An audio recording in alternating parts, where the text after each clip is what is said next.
first glance, you may just see the side of a building, a large white wall, but to an artist, this is a blank canvas. So give it 30 minutes, because in that time, it's going to light up.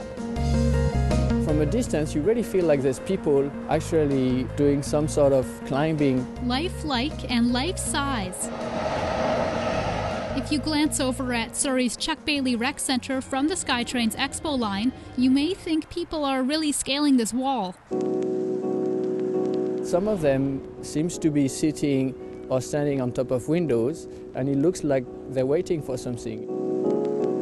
And then they forget about it and they move onto a different window.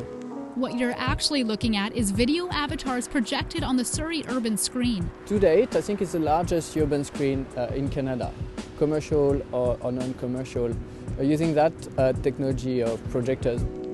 Every evening, 30 minutes after sunset, the projectors turn on, transmitting moving art. Philip Pasquier is one of 3 artists behind this installation called Longing and Forgetting. This idea of video characters like that, this has never been done before, as far as we know.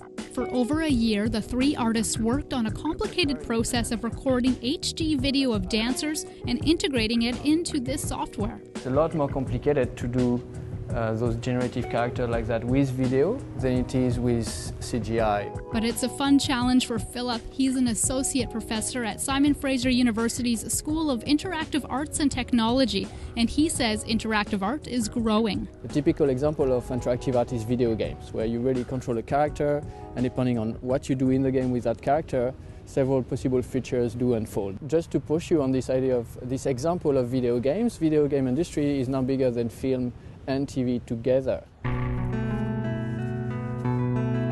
The first version of Longing and Forgetting was developed with the Surrey urban screen in mind. The Surrey Art Gallery is possibly the most active in terms of new media in BC. Although most urban screens are used for commercials and advertisements, this one, projected on the side of the rec centre, is strictly for art. And I do commend the City of Surrey and the Surrey Art Gallery for being brave enough to explore this medium, because it's a really new medium. Philip and his 2 counterparts are now developing a soundtrack and a mobile app so people can interact with the dancers of Longing and Forgetting. Maybe through their interaction with this screen, people that don't know each other, because we're in a public space, may end up talking with each other, yet another way to create a little bit of social link. They're working with open source software, so this advanced technology will be accessible to the community in hopes more artwork will be developed. At the Surrey Urban Screen, I'm Jen Moranitz for Go Vancouver.